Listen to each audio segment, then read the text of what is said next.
the opposite story. Eala dominated the opening set 6-0, only for Parks to completely change the momentum. The American became more aggressive, found greater effectiveness behind her serve and eventually completed a 0-6, 6-3, 6-2 comeback. Parks fired 12 aces in that Melbourne encounter and later explained that she had needed to focus more closely on her game plan instead of becoming distracted by the overwhelmingly pro-Eala atmosphere. So when Eala faced Parks again in Toronto, this was more than another name on the draw. It was an opportunity to show development, a chance to answer a problem that had beaten her before, and perhaps most importantly, a chance to prove that when a match begins moving away from her, she now possesses another gear. The opening set suggested Eala had arrived with a clear tactical plan. Parks possesses serious first strike power. Give her comfortable rhythm and short balls, and she can make points disappear quickly. Against that type of player, simply defending is dangerous. You have to make her hit extra shots.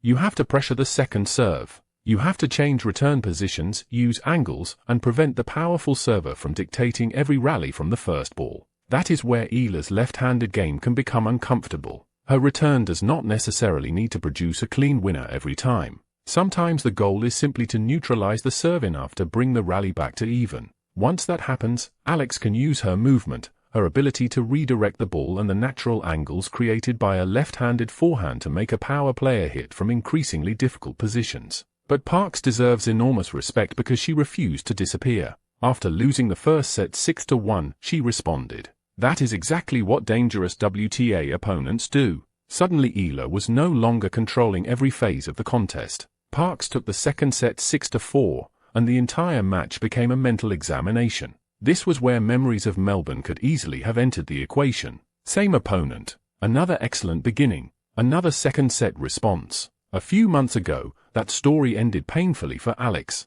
In Toronto, it did not. That may be the biggest difference of all. Eala took an early lead in the third set. Parks fought back to level it. And instead of allowing frustration or history to control the moment, Eala won the final 4 games. That is the kind of development coaches look for beyond rankings and highlight reels. A player does not mature simply because she hits harder. She matures when the situation she once struggled to solve appears again, and she finds another answer. And then came the atmosphere. Philippine flags were visible throughout the crowd, and after the victory Eala thanked the Filipino supporters who had once again transformed a tournament thousands of kilometers from Manila into something that felt much closer to home. She spoke emotionally about seeing kababayan supporting her week after week and said she was deeply proud to be Filipino. That connection is becoming one of the most remarkable parts of Alex Eala's career. Filipino fans are traveling. Filipino communities overseas are organizing. Families are watching at unusual hours. Young players in the Philippines are suddenly seeing professional women's tennis through a completely different lens.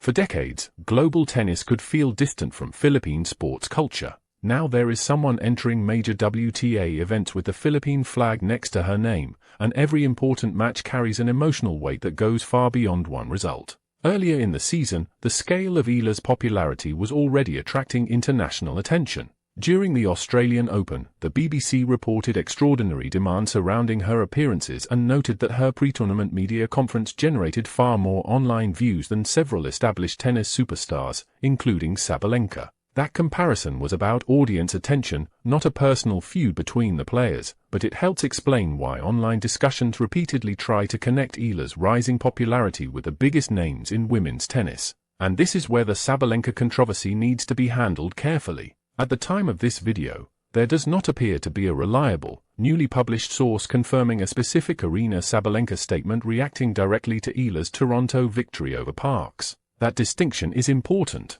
Social media moves faster than verification. A facial expression from another tournament can be reposted. An older interview can suddenly be presented as new. A fan interpretation can become a headline, and after enough people repeat it, viewers may assume an actual confrontation occurred. But tennis does not need a manufactured feud to make this story compelling. Sabalenka is one of the sport's biggest stars. Eala is building her own place on the WTA tour.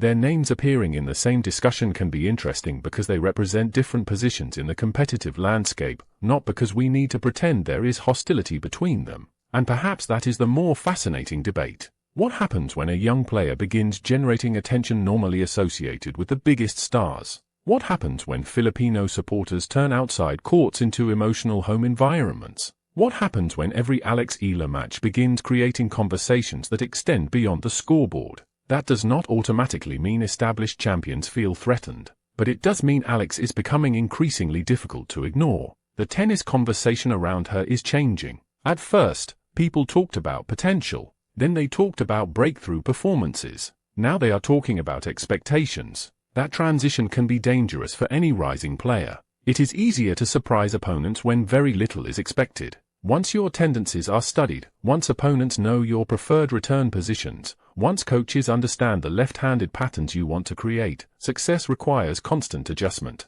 For Eala, that means improving serve placement rather than relying only on pace. It means protecting second serves against aggressive returners. It means recognizing when to redirect rallies down the line instead of repeatedly searching for the same cross-court pattern. It means controlling the baseline without becoming predictable. It means knowing when to move forward. And above everything else, it means handling moments like that third set against Parks. Because those are the moments that separate a promising player from someone capable of consistently surviving deep into major tournaments. There is also another factor: emotional energy. The Filipino crowd can be an extraordinary advantage, but Eala must continue using that energy without allowing expectations to become pressure. Parks already demonstrated in Melbourne that she could remain dangerous despite playing in front of a heavily pro-Eala audience. Elite players are accustomed to uncomfortable environments. The crowd cannot win the match for Alex. Her tennis still has to do that. And Toronto showed both sides of the challenge. There was dominance, there was resistance, there was danger, and then there was an answer. That is why the result matters far more than any unverified social media drama. Eala entered Toronto immediately after winning the DC Open, and rather than allowing the emotional high of that accomplishment to become a distraction, she found another difficult victory against an opponent who had beaten her at the Australian Open. GMA's season recap also shows just how much territory Eala has covered in 2026, including a Wimbledon round of 16 appearance and strong runs across multiple WTA events. That is how reputations are built. Not with one viral victory. Not with one headline. Not because another superstar supposedly reacted. But by continuing to show up. Tournament after tournament. Surface after surface. Problem after problem. For Filipino fans, that bigger picture may be the most exciting part of all. Alex-Eala is no longer carrying only the dream of eventually belonging at this level. She is accumulating evidence that she can compete here. Every difficult match gives her more information. Every rematch provides another test of whether lessons have actually been learned. And against Parks, the answer looked encouraging. Melbourne asked Alex a question. Toronto gave her another chance to answer it. This time, she did. So perhaps the real controversy should not be whether Aryna Sabalenka looked surprised, worried, or impressed. Unless a verified statement appears, nobody needs to put words in her mouth. The real discussion is much bigger. How high can Alex-Eala go if this level of growth continues? Can she turn individual breakthroughs into week-after-week consistency? Can her return game continue neutralizing some of the WTA's biggest servers? And can she handle the enormous expectations now following her from Manila to Toronto and everywhere in between? There are no guaranteed answers. That is what makes the journey worth watching. But something has unquestionably changed. The Filipina tennis star who once entered these matches hoping to announce herself is increasingly entering them knowing opponents have already prepared specifically for her. That is respect. That is pressure. And that is progress.